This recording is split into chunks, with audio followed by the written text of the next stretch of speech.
बाएं तरफ शिफ्ट होता है तो कहलाता है मांग में कमी।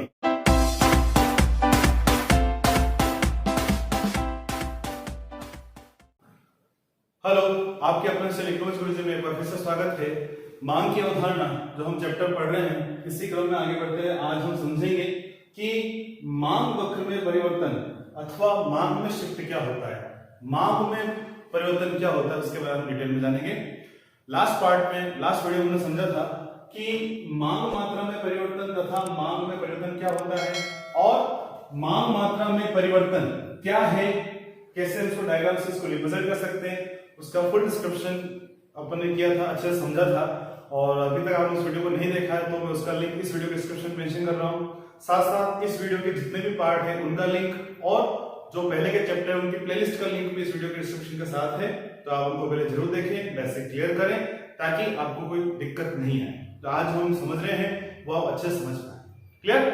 तो शुरू करें। अब हम यहाँ पर देख रहे हैं कि मांग मात्रा में परिवर्तन और मांग में परिवर्तन, मांग में परिवर्तन और मांग मात्रा में परिवर्तन बहुत एक छोटा सा बेसिक सा डिफरेंस है और वो डिफरेंस अपन कब कर चुके हैं लास्ट पार्ट में। एक बार उसको वापस देखते हैं। हम मांग फलन को लेते हैं।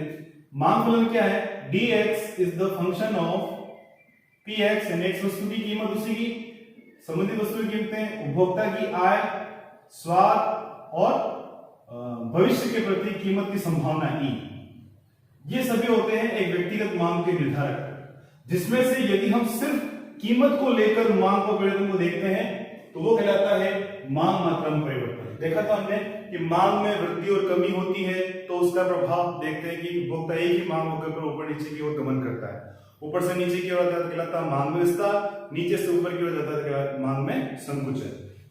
अब कीमत के अलावा यदि अन्य तत्वों में परिवर्तन होता है, अन्य तत्व कौन से? संबंधित वस्तु की कीमतें, उपभोक्ता की आय, स्वाद तथा पसंद, भावी कीमत संभावनाएं, वस्तु की कीमत संबंधित, यदि इनमें परिवर्तन होता है तो उसका प्रभाव हमें मांग पर देखने को मिलता है, परंतु इस स्थिति में मांग वक्र पूरा शिफ्ट हो जाता है। तो ये अंतर है। यहाँ पर मांग मात्रा में परिवर्तन सिर्फ और सिर्फ वस्तु की कीमत में परिवर्तन के कारण होता है, जबकि मांग में परिवर्तन वस्तु की कीमत के अलावा अन्य तत्वों में परिवर्तन के कारण होता है। क्लियर? तो मांग में परिवर्तन क्या कहलाएगा कि जब वस्तु की कीमत के अलावा अन्य तत्वों में प्रतिकूल या अनुकूल परिवर्तन होता है तो इस स्थिति में उपभोक्ता के लिए जो मांग वक्र होता है वह परिवर्तित हो जाता है, शिफ्ट हो जाता है, वह कहलाता है मांग में परिवर्तन अथवा मांग वक्र में विवर्तन अथवा मांग में शिफ्ट अथवा मांग में वृद्धि तथा कमी अथवा मांग वक्र में स्थानांतरण। ये चार अलग जो इसके जो दे रखे अथवा नाम है, चार पांच, आपको कंफ्यूज नहीं होना है और सभी टॉपिक एक ही हैं। वो क्या है वो अभी हम समझते हैं। क्लियर? तो मांग यहाँ पढ़ती थोड़ी कीमत के अलावा अन्य तत्व जैसे कि उपभोक्ता की आय है, स्वाद तथा पसंद है, इनको हम यहाँ पर लेते हैं। तो इसको समझने के लिए हम यहाँ पर एक चित्र बनाते हैं, एक डायग्राम को ड्रॉ करते हैं जिसमें हमने यहाँ पे उपभोक्ता के लिए मांग वक्र को लिया है।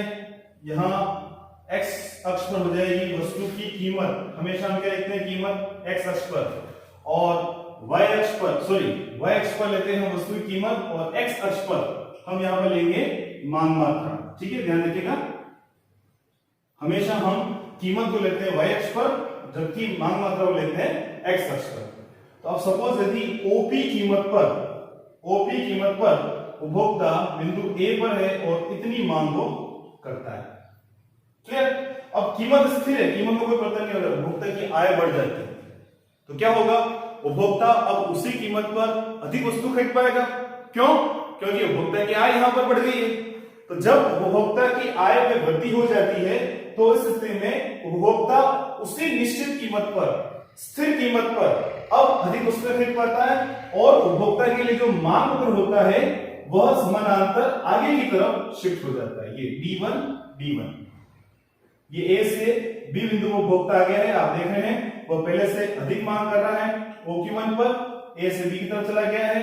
कब? जब कीमत यहाँ पर स्थिर रही। इसमें कौन सा कारण बना है? उपभोक्ता की आय में वृद्धि हो गई, उपभोक्ता की आय यहां पर बढ़ गई, इसलिए उपभोक्ता के लिए जो मांग वक्र है वो अपनी मूल स्थिति से आगे की ओर दाईं ओर शिफ्ट हो जाता है। ठीक, ये तो हो गई एक बात, ये कहलाता है मांग में वृद्धि। अगर ये स्थिति आती है तो इसे हम कहेंगे मांग में वृद्धि। क्या कहेंगे हम? मांग में वृद्धि। कब? जब कीमत के अलावा अन्य तत्वों में परिवर्तन होता है, उसके कारण यदि मांग में शिफ्ट होता है तो कहलाता है मांग में वृद्धि। जस्ट इसके विपरीत, उल्टा, बिल्कुल कंफ्यूज नहीं होना है। मांग में कमी को हमें देखना है तो यहां पर हम क्या करेंगे, यहां पर भी हम एक मांग वक्र को लेते हैं। ये हमने मांग वक्र ले लिया, इधर हमने ले ली वस्तु की कीमत y अक्ष, यहां पर हम ले लेंगे x अक्ष, और आप जानते हैं यहां पर हम ले लेंगे मांग मात्रा। ठीक है। और इस स्थिति में ये जो कीमत दे रखी है, इस कीमत पर उपभोक्ता बिंदु A पर है और OQ के बराबर वस्तु की मांग करता है। OP कीमत पर OQ वस्तु की मांग कर रहा है।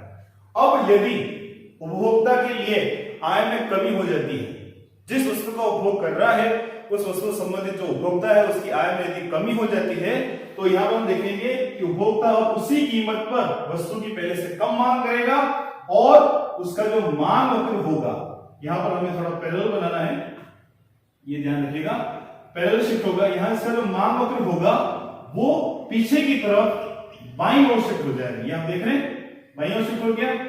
उपभोक्ता पहले ए बिंदु पे था, अब वो बी बिंदु पर आ जाएगा। यहां पर क्या था, ए से बी आगे की तरफ गया। क्यों? क्योंकि उपभोक्ता की आय में वृद्धि हुई, अनुकूल परिवर्तन हुआ कीमत के अलावा अन्य तत्वों में, उसने मांग वृद्धि की। जबकि यहां पर अब हम देख रहे हैं कि उसकी आय में कमी हो गई उपभोक्ता की, तो उपभोक्ता अब इतनी मांग को कम कर देता है। तो पूरे पूरा मांग वक्र नया जाता है। यहां पर नया मांग वक्र मिला D1 D1 आगे की तरफ, यहां पर D1 D1 जो मांग वक्र मिला है वो पीछे की तरफ मिला है। तो क्या हो रहा है, यहां पर मांग वक्र में शिफ्ट हो रहा है ना, बस यही तो है स्टेट हो गया, ये मांग वक्र में शिफ्ट। तो अगर ये परिवर्तन देखने को मिलता है, कीमत के अलावा अन्य तत्वों में यदि परिवर्तन होता है, तो उस स्थिति में मांग वक्र या तो दाएं या बाएं तरफ शिफ्ट होगा। अगर दाएं तरफ शिफ्ट होता है उसी कीमत पर, तो कहलाता है मांग में वृद्धि। ठीक है। अब इसके जो अलग अलग हेडिंग है, मांग वक्र पे स्थानांतरण, आप देख रहे हैं स्थानांतरण हुआ है। मांग वक्र में शिफ्ट, मांग वक्र में शिफ्ट आपको देखने को मिल रहा है। मांग वक्र में विवर्तन, विवर्तन का मतलब ये होता है परिवर्तन, वो भी हम यहाँ पर देख रहे हैं। क्लियर? तो बिल्कुल भी कंफ्यूज नहीं होना है। लास्ट पार्ट में हमने समझा था कि मांग मात्रा में परिवर्तन क्या होता है, इसके दो भाग हैं, मांग में विस्तार, मांग में संकुचन। और मांग में परिवर्तन के दो भाग हैं, मांग में वृद्धि तथा मांग में कमी। मांग में वृद्धि कीमत के अलावा अन्य तत्वों में अनुकूल परिवर्तन के कारण होती है। जैसे कि कीमत के अलावा अन्य तत्व, उपभोक्ता की आय बढ़ी, आगे बढ़ गया। संबंधित वस्तु की कीमतें, PR, संबंधित वस्तु की कीमतें, सपोज ये चाय की कीमत है, चाय की मांग है, तो कॉफी की कीमत को प्रभावित करेगी।